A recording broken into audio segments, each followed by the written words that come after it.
So as I said earlier, like in the standardization itself, like from where a system determines automatically. So basically that information is getting determined by the user profile. So whenever we have to create that user profile, so basically in detail level, we'll talk about during configuration session that when we'll start the configuration about the user master. So in that user master that we have to assign that some of the particular entries, and based upon those entries only system determines those information automatically. For same way, if you check in this like user, so in this side, so if you go in this user profile here, if you click on this user icon and click on the change a profile, so we'll able to find out the information. So just a moment, let me just delete this PR first. Okay, so we can see if you come in this account and ship tab, so we can see this information it is already available like company code, purchase org, purchasing group, GL account, cost center, plant and revenue. So that means whenever that this the user ID will raise any of the purchase equation, the system will automatically pick this information. Okay, so basically this is something a riba system design just to like that reduce that cycle time of that like requisition, and just to arrive this information automatically. So this is a very important criteria that whenever we have to define that user data in the SAP Ariba, so we also have to specify this information in the like user master. Okay, so based upon this only that system determines the that accounting information, and this is also the very important questions like from certification point of view and from interview point of view as well, like they are asking how system determines this accounting information. So we have to tell them like this information system determines from the user profile, and apart from this some other information is also available, and that is getting determined by the community code. And that's something I will show you later how that we have to specify that those information in the community code. All right, okay, so let me just came out from this transaction. All right, now we'll go again in the create menu, create acquisition. Same way we will pick any like a catalog item. So basically like we are creating the catalog item, not the catalog item, not the non-catalog item. So catalog item means like if we have the product that will be available in this site, so that will be called as the catalog item. Okay, so let me see, take some product like the same product with the laptop, and we'll just adjust this quantity. Like I'm taking, let's say 5, add to cart,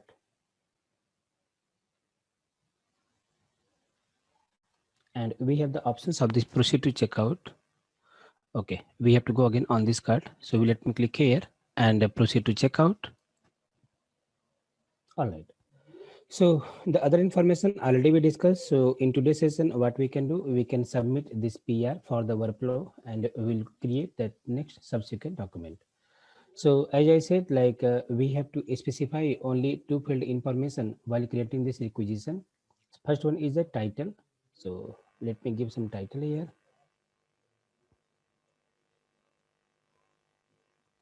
Office equipment, and I'm just specifying this and delivery date. So let's say I'm expecting that delivery date should be like up to the 25th Feb. So these two information only we have to specify, and in the last we have to click on the submit. So once we click on the submit, then what system will do, if workflow it will be in the place, so system will automatically trigger this workflow. But in certain case, if the workflow will not be there, so in that case like it will skip the workflow and it will automatically create the purchase order. Okay, now let me click on the submit.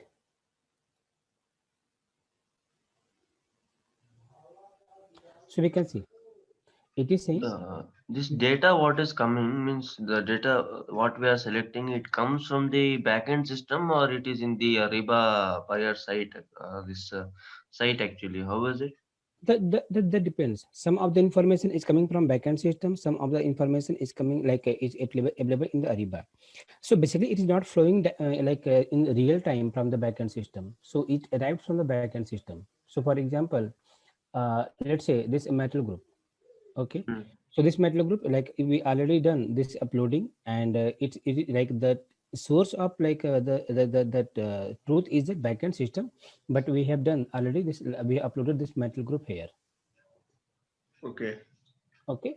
And for example, commodity code. So commodity code we have also uploaded in the Ariba as well, and that is coming from directly from the Ariba. So we exactly cannot say that from which system what data is coming, right? No, no, we can say No, even this is. like specifically you cannot say because with respect to commodity code we can say because in Ariba we respect as commodity code and in backend system we are putting as material group. Mhm. Apart from that, like if we don't know some specifics of the data, then we cannot actually say from where this data is coming, whether it is maintained in this Ariba network site or is it coming from backend system. No, no, it's not like that. We can say so. Basically, this is something like that. Initial activity that we have to do like during implementation. So the master data upload, right?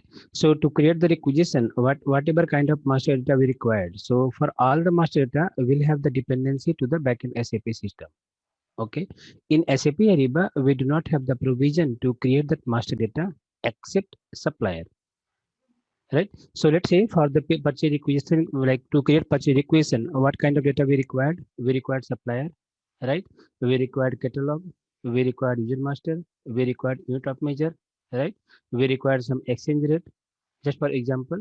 So this information, that something like catalog we have to create in Ariba. That's something we cannot create in the backend SAP system.